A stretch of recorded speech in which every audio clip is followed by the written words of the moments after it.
All right, it is time to bring in, I think, one of the greats.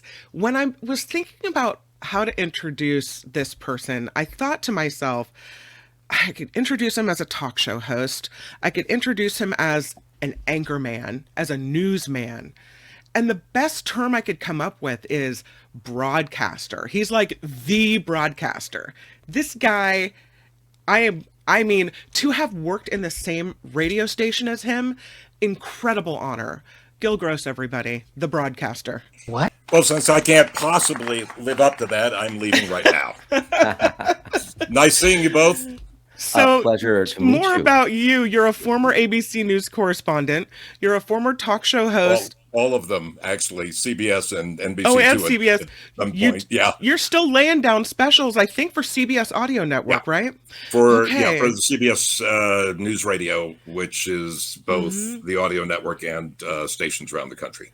Now, I know you from KGO Radio in San Francisco, which is now Right. dead. I know you from filling in for Paul Harvey because you're the chief Paul Harvey. We're the chief Paul Harvey fill-in, if I can speak. See, you make me nervous. Yeah. But you've worked around the country. Like, there's probably not a market that doesn't have your fingerprints on it in some way. Well, mainly from the network. National, yeah. Yeah. I mean, basically, my career started in Chicago, moved to New York, and then back to Los Angeles to the ABC News Bureau there, and then got the KGO offer and couldn't resist that. Yeah, and I'm lucky for it. So Yeah. let's jump And into... now back at CBS. Oh, and by the way, this is Hal Rudnick. Hal, Gil, Hal. Now, Pleasure. Yeah, so Hal is a comedian, he's a writer, he's an actor, and he's a new dad as well. oh, congratulations. Yeah. Thank you My- so much. Oh. My son just got married in Santa Barbara a couple of weeks ago. So, Oh, beautiful. Yay. Yeah. Lovely part of the world. yeah. It was. Congratulations. Yeah, and it was a really pretty wedding, too. It was, Yeah. though. The big celebration with my daughter-in-law's relatives is going to be in Argentina in September. And How that, fun. they party. The yeah. second entree, we're not talking desserts, we're not talking breakfast. The second entree gets served at 4 a.m. Oh, my Wow. goodness. Are you going to they be able to party. stay up? Are you going to be able to make it Let's hope so. to the second entree? Oh, wow. All right. Yeah. Quite a destination wedding. Yeah. Well, And Hal, by the way, is completely right. Just to pick up what was being said before, putting an agreement on it. Hunter Biden is Hunter Biden's worst enemy. He's also his father's worst enemy in many ways. I mean, he had a great deal offered to him on a silver platter. No jail time, nothing. He had an indefensible case. And it was just like, wait, he's what? He's taking this to court? Why the hell is he doing that? Yeah. It makes no sense. But It did you makes hear no the- sense. But the fun part is that Biden plans on trying to get this before the Supreme Court as a Second Amendment case, as he had a right to have a gun, and hoping that this particular pro-Second Amendment, although I can't call it pro-Second Amendment because even Robert Bork, the most conservatives, did not think the Second Amendment meant anything other than militias, state militias. So, that is something new. This is not originalist stuff. This is this Supreme Court rewriting the original Constitution. That said, he's going to challenge this as, look, they can't be taking away my gun rights because of a drug conviction or drug use, not even a conviction. And he has hopes that he's going to win with that, although this latest 8-1 puts some.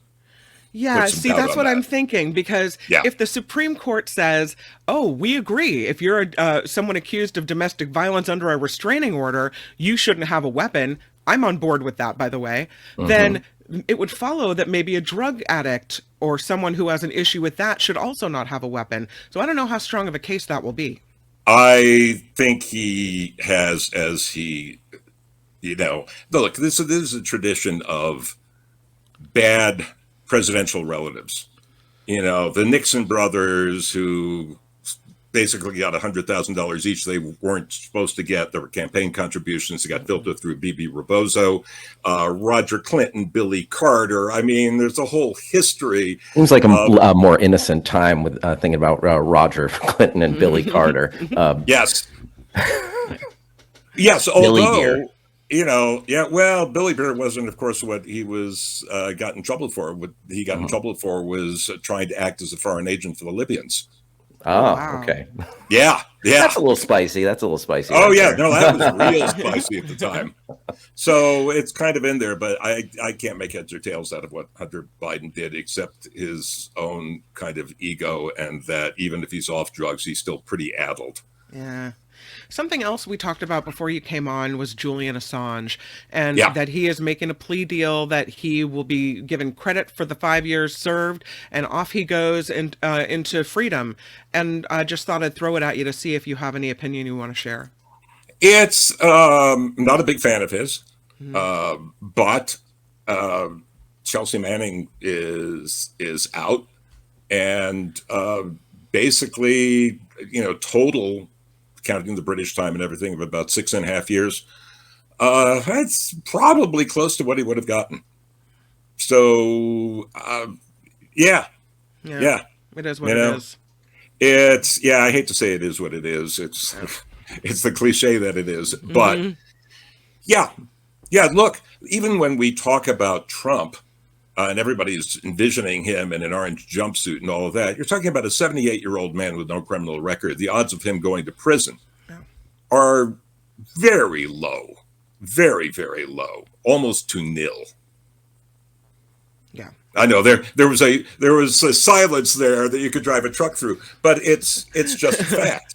I'm a fan of the orange jumpsuit. Yeah. On the flip side, I heard people talking about the type of financial cases that Trump was convicted on, and them saying that this is one of the worst of those type of cases in New York State history, and even lower level cases of these types of financial crimes often get prison time. So some, but again, 78-year-old guy, and look, the fantasy that he was going to be in prison before the election or something was always a fantasy. You're talking about a billionaire that, even if he doesn't pay his lawyers, has lawyers up the yin yang, and an expression that Trump would not recognize since it was brought here by immigrants. It was just always a fantasy that anything was going to happen, because there's going to be endless appeals of these cases. And this was never going to happen. Why MSNBC kind of went off on this thing. This is going to make the difference in the election. No, it isn't. And poll after poll has shown immigration and the economy. Those are the two issues. Nobody cares about any of the other stuff. The Trump people are hardwired to Trump. They believe that these court cases are either, put up jobs or whatever, or they just don't care. And the anti-Trump people are hardened. We are talking in this election about a tiny number of people in 3 states, Michigan, Wisconsin, and Pennsylvania. And that's the election. And that's what we have to be watching, because this other stuff isn't going to make a difference. And what Biden says or doesn't say about the economy, and how immigration works into that, is going to be crucial for this debate. I had a story that I wanted to lob your way that's very related to what you were just talking about. And it's a story out of NBC, and it's titled, "Are You Better Off Than You Were 4 Years Ago?" That age-old question. And for a lot of people, it's not really cut and dried, because the story gives statistics about how wages have increased in the last couple of years, but how inflation has as well. And so people are still looking at their grocery store bill, or their, the number on the gas tank as it clicks upward, and they're thinking, this is untenable. I can't live in a place where things cost so much. Pollsters and national journalists who get 90 seconds in the evening news or a cable TV show that wants to get back to something more fun where 8 or 9 people can talk over one another, do a terrible job of covering the economy. The economy is not simple. Never was. The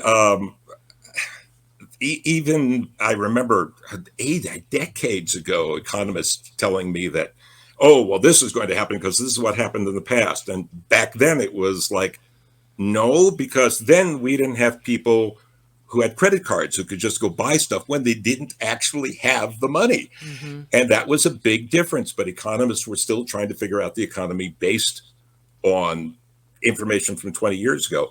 A lot of the things that economists got Nobel Prizes for were later discovered to be either hokum or outdated. And so when we get these things trying to look at the economy as, well, the stock market's up, which is what Biden's trying to sell, so everything's great. No. Or get people say, well, it's Biden's fault because I went to KFC and the prices were ridiculous. Well, we haven't done a very good job of covering the fact that bird flu had us killing millions of chickens. That's what raised the price up. Mm-hmm. Also, we have the lowest unemployment we've had. Good news, bad news. That means to get somebody to do a job that you used to be able to pay piddling wages for, you got to shell out some money now. And you take immigrants out of the picture, and this is a big danger of Trump. Look, you can make a case for saying we ought to either legalize illegal immigrants or take illegal immigrants who have broken the law and send them home or something like that. But just taking this anti-immigrant stance is going to raise inflation, I mean, just beyond anything that you can imagine, because right now we are paying more for truck drivers than we had even in Teamster days when the Teamsters controlled all trucking. We didn't need the California rule for the California law for minimum wages at fast food places, raising it to $20 and things. I'm in New Mexico. It could be $7.25 here, but everybody's paying $20, $21 because they can't get anybody. You can't get teenagers living with mom and dad anymore because they have college costs that are insane. University of California system used to be free, not anymore. Used to be at least cheap, not anymore. And people can't afford the rents, never mind buying a house. Mm-hmm. They can't afford that on those kind of wages. So people won't work for those wages because you don't get anything for it. And at the same time, the wages are not attractive to potential job seekers. You have these corporations that are making record profits. Mm-hmm. I mean, we talk about the genie being out of the bottle as far as guns earlier, but is there ever going to be a way to say, hey, corporations, in order to ease things for the American taxpayer, what about taking a little less of a profit than you did last year? That seems like a non-starter. Yeah, it's a total non-starter. For many reasons. Primary is greed, mm-hmm. Frankly. I mean, CEOs are making insane wages. I remember during the SAG-AFTRA strike, they were arguing at the studios about, people who were putting up scenery and whether they could take your picture of your face and make an AI representation of you and have that work for the rest of your life without you getting any money or any royalties for it at all. And meanwhile, they were giving people like Bob Bakish, who destroyed Paramount, they were giving guys like this $30 million a year. Mm-hmm. Some of them a lot more than that. The clown who's taken down Warner Brothers has gotten more than $50 million a year. So can you do something about that? These are now, for the most part, multinational corporations. If they aren't qualified by law for having the United States as their home, they're going to be a Grand Cayman Island corporation or something like that. And so you're not going to see that. Are a lot of the price increases just greed? Hell yeah. Yeah. Look at the pharmaceutical companies, doing with drugs that you go anywhere else in the world. I mean, check the prices at a Canadian pharmacy or something or overseas. You have Americans now Biden made a big thing, and this was good. It's something Trump promised and never did anything about, but about allowing Medicare to negotiate with pharmaceutical companies Sure. the way insurance companies do to get the prices down closer to what the rest of the world pays. So he did it with 10 drugs. The most significant was Eliquis, which is a blood thinner that is used by a huge part of the American population that has Medicare. So they got that down, but there's still that donut hole. So people are looking at spending for 3 months worth of medicine $600. So they're getting it from India. Yeah. Good news, you can get it from India. Bad news, some Indian companies have had some problems with both the efficacy and the ingredients, some of which have been dangerous in some of those pills. But Americans can't do anything else. So these are economic problems. This is all to the point of, yeah, stock market's up. Some parts of the economy are better. Inflation is bad here, but it is lower here than it is in the rest of the world. But we don't have nearly enough housing, which is why housing costs are so high. The government has done nothing to free up land or look at regulations for housing. Look at things that, look, there are some regulations that you have to keep if there's another fire in paradise, to keep your house from being the one that is burned down.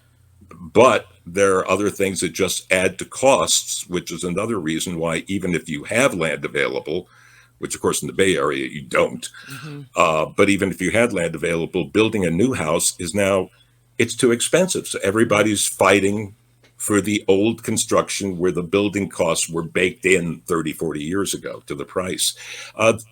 These are all separate issues.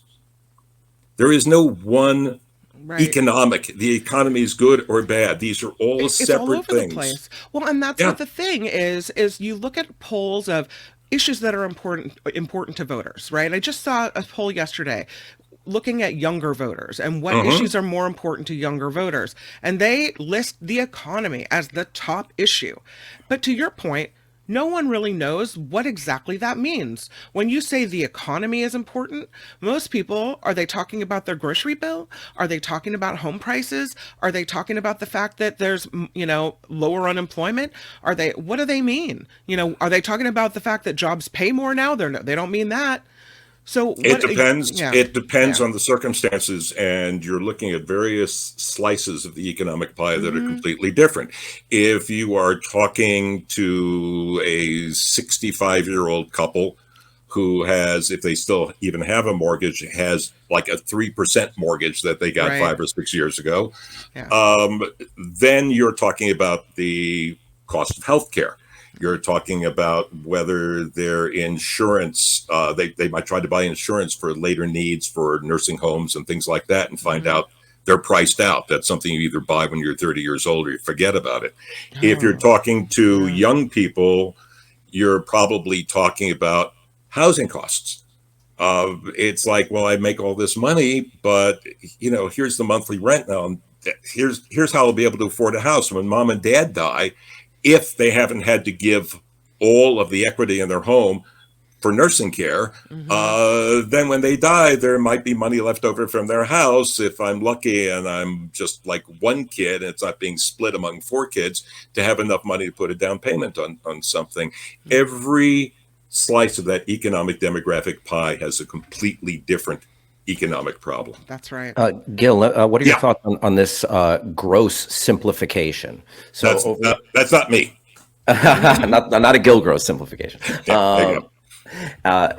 Inflation, tick, tick, tick, tick over the years. Wages, tick, tick. So the inflation keeps going, but the wages don't keep going up in a commiserate way. So what you earned and could have spent on in the 1970s, now, you're earning more, but 2-3 times the retail costs. There's 3, and retail costs aren't even the worst of it. The things that have really caused inflation for most Americans and made it hard.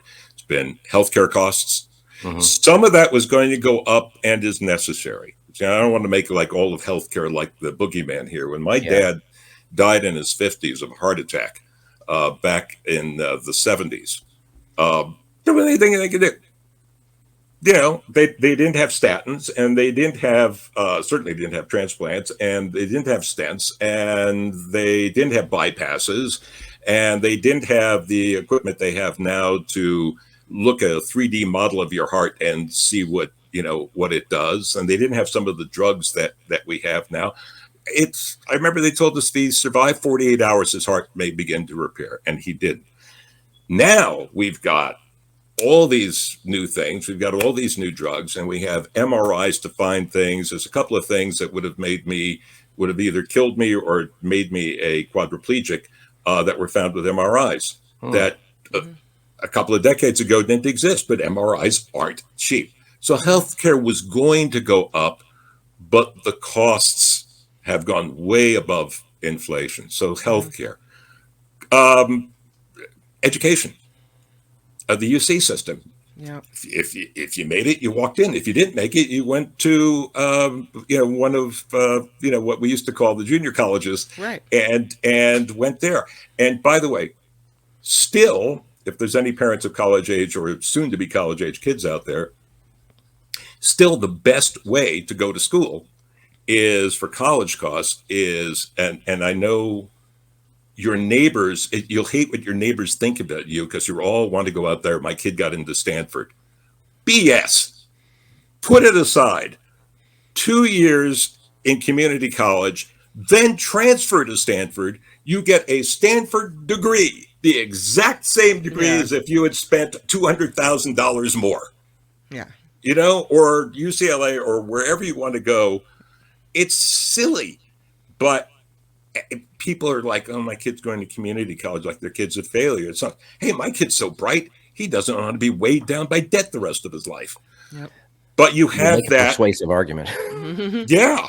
And you have that and the debt that carries, which is also kind of part of inflation because you can't be spending it on housing and things if you're still paying college costs. So you've got what's going on with real estate, you've got what's going on with education, you've got going on with healthcare. That's before we even get to, oh my God, I went to McDonald's today. Let's switch topics because that's not a fun one, is it? No, it isn't. Well, I mean, what are you going to say? Like, things are just expensive, and that's just, I don't know how we get around it. There are things you can do. You can have the government. I wish Biden would say something, announce in the debate, we're doing something that will cut the costs or, do something for home builders and make it easier for people to build. Maybe find some of, because right now when we have federal land that's for sale, I'm not talking about environmentally beautiful land, like selling off parts of Yellowstone. But we have places where there were federal office buildings that are dated and things like that, what's called surplus federal property. They just sell it and get the cash. Build housing on it. We've got a lot of this land. Will that solve the problem by itself? No, but everything we can do to get housing.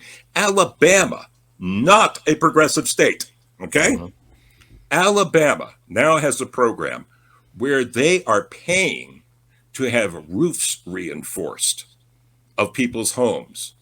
Why? Because with global warming, which of course, according to Republicans, doesn't exist, but obviously does, with global warming, they've had more high-powered storms, especially along the Gulf, like Gulf Shores and that area, and insurance costs, as they are across the country for different reasons, fires in California, and hurricanes in the Southeast, their house insurance costs have gone up so much that insurance companies have stopped writing. Alabama, again, not a progressive state, said, you know what, we'll pay to have the roofs reinforced. And the insurance companies went, oh, cool, we'll bring the insurance prices down. People will be able to afford insurance. Worked out for everybody. Wow. That's Alabama, for God's sakes. Wow. There it is. There you Thank you, go. Tony. I wonder if there was a team that California employed, and I know we're kind of going off in a different direction, but if there was a team that California employed to go around and clear away brush, to go around and make sure that you have the defensible space that in California, where, as you mentioned, insurance companies have stopped writing policies because of wildfires, the catastrophic wildfires that are taking homes. If our state did something like that, if the insurers would come back, or if it's just, the risk is too great here. The risk is going to be great because our heavily forested areas are, they're gorgeous. We don't want to like strip them. But on the other hand, can you thin them out? Yes, that's something that's done naturally anyway. Unfortunately, occasionally it's done. That happened in New Mexico. The federal government tried to thin out the forest by setting, fires that were supposed to be controlled, and they got out of control and started major horrible fires. The federal government record on that, unfortunately, is about as good as PG&E's. But can it be done? Yeah, sure. Things like that can be done. And that's going to be another thing that they're going to have to address. Insurance costs. You lose your home insurance because you can't afford it anymore, or the insurance companies won't write. You probably lose your mortgage. That's right. Yeah, that's scary. Yeah. And then you have to go to the California Fair Plan, which costs a mint. So, yeah. Yeah, so all of these issues are part of the economy, and they have to be addressed. And this is my final thing, and then we'll move on to wherever you want to go for the debate and things, where Democrats have really failed is, and this is Chuck Schumer's fault, and to a certain extent Biden, because he, as a former member of the Senate, hates putting out things that are going to get voted down. They think it looks bad and it's a waste of time. It isn't. You want, if you're a Democrat, to have the Republicans on the record voting against things that people want. Yeah, that's very true. That's what you want. And they've been very cautious about doing that. And I understand that no better than I understand why Hunter Biden wanted to take his case to court. Yeah. So I wanted to bring this topic up because we made it the thumbnail of the show, and when I did that, I thought I'd like to get your opinion on it. And so we have this chair of the Freedom Caucus, the House Freedom Caucus. His name is Bob Good. He's a congressman from Virginia, Republican, and he is running against Virginia Senator John McGuire, also a Republican. Yeah. And he is behind by about 344 votes in the state's 5th district. And he went on the War Room with Steve Bannon. And he said, listen, I don't trust the results. I don't trust the integrity of this election. And I want a recount, which, he's by law entitled to get that. But he also says, we're going to be making a legal challenge in the next couple of days to demonstrate that one of the biggest cities in the district, called Lynchburg, that they can't certify their vote in Lynchburg. Yeah. So here we have a guy who is losing the election, although it hasn't been officially called yet, who's saying, I don't trust the election. I want to recount. I want to stop the certification of this vote. We saw it happen with Carrie Lake, where she didn't trust the, outcome of the election, and she's filing all kinds of lawsuits. And it feels like they're all taking a page from the Trump election handbook. Yeah. You don't like the outcome of the election? Okay, well, what we're going to do here is we're going to stop the certification. We're going to stop it. Trump walked so they all could slither. Is this the new normal? Is this, if you don't like the outcome, is this the way we're going to handle it now? Here's the good news. Other than making some lawyers very rich for their billable time, it doesn't work. Didn't work for Carrie Lake. Didn't work for Trump. It doesn't work. Yeah. I mean, these things are now. Do Republicans want to loosen these laws? Yes. There's a lot of proposals that could possibly make such things work. This is a battle of 2 MAGA Republicans, by the way. One solid MAGA backing, the other backed by President Trump, former President Trump. So it's like, I don't have a dog in this fight at all. Not that dogs should be fighting, but it's kind of like this. It's fairly amusing watching these two guys. But that all said, but it doesn't work. except to make lawyers rich. And Well, I'll say this much: Good's lawyers will probably get paid, unlike Trump's I mean, lawyers. it doesn't work, but I think it's a slippery slope to potentially fomenting violence yeah. or getting, your side of the electorate riled up, foaming at the Yes. mouth, and there's seemingly no end to it. And that distrust in something that's supposed to be the fabric of our democracy, yeah, I mean, it's just one thing that keeps chipping away, chipping away. And Well, that's the biggest danger of this attitude. Look, Nixon, when he lost in 1960 to JFK, suspected that Richard Daley had finagled votes in Chicago, which Cook County reported late. But Cook County always reports late. It has the biggest thing. If you're in Effingham, Illinois, it's pretty easy. Well, here's the votes. Let's count them. If you're in Chicago, it takes forever. But there was always a couple of shenanigans in Chicago. I was a reporter in Chicago at the beginning of my career, and all those jokes, vote early and vote often, were or let's go down to the cemetery and see who voted today, were all rules. And it was so baked in that one time I did a series of stories along with the Chicago Daily News that put an alderman in jail for a short time. And when he got out, I figured, well, he's going to hate my guts, but I'll run into him eventually. And I did. He went, "Hey, Gil, how are you?"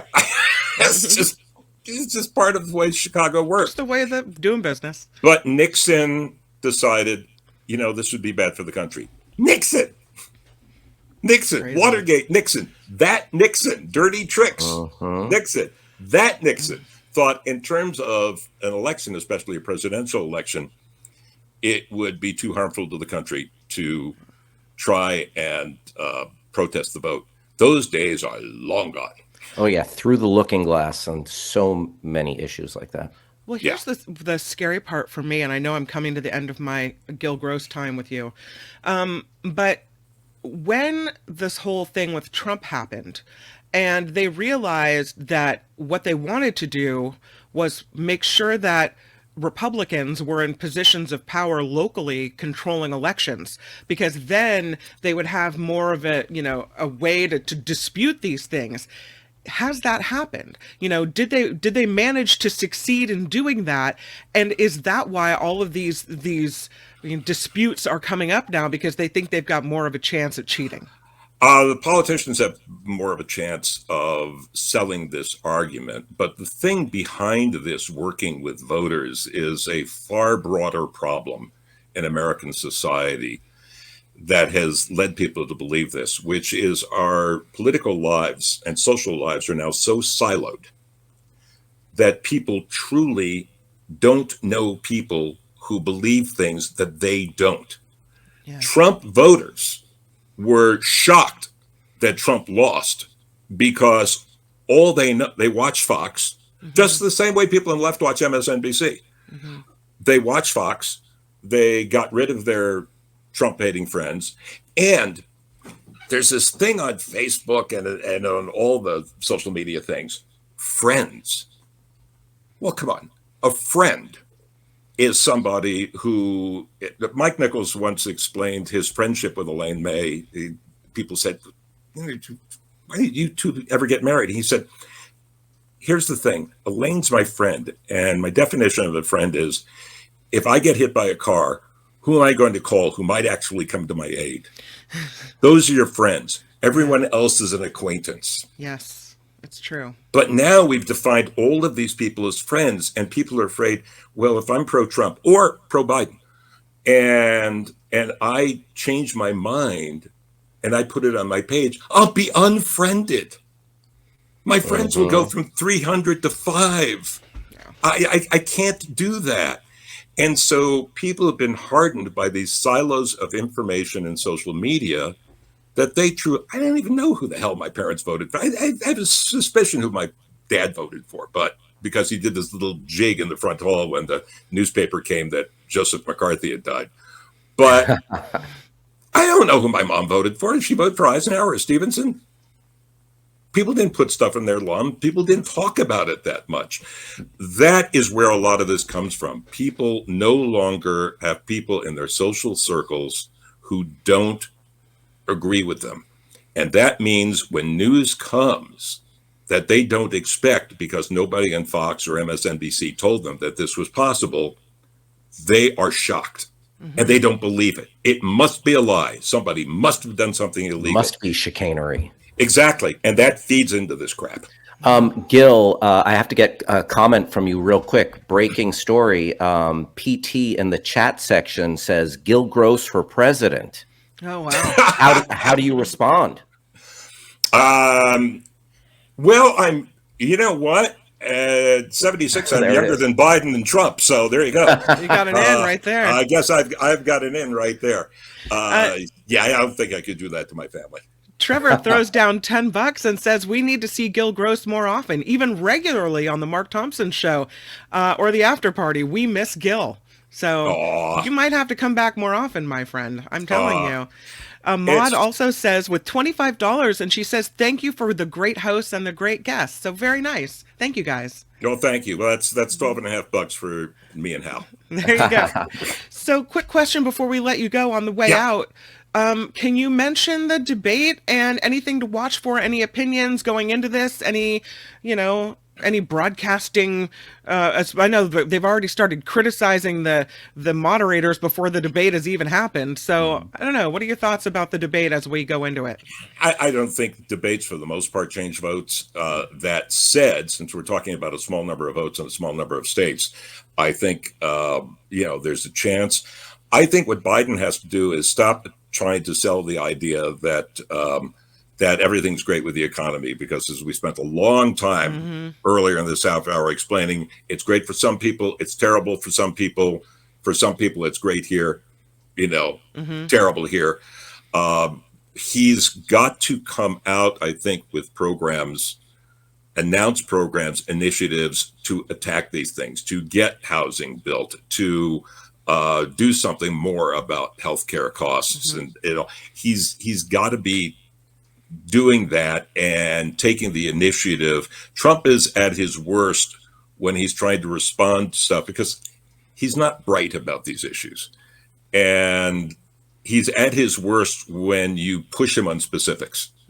Oh, he has no specifics. He has no specifics, and he hasn't needed them. Look, he got elected president. We'll get back to you in 2 weeks, he says.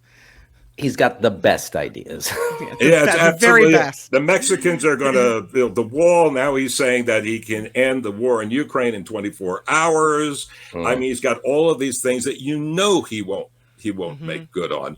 But it's worked. Look, the polls are I've never seen an election like this where the unfavorables are so high for both candidates. Yeah. Like nobody wants this election. Harry says you have too much common sense to be president, so I can get out of it just for that alone. I have too much common sense for anybody to give me the money to do, for a campaign. So that takes me out right there. Gil Gross, I've been trying to get you on the show for a while. I'm so glad it worked out. Will you come back? Please, please, please come back. Yes, we love you.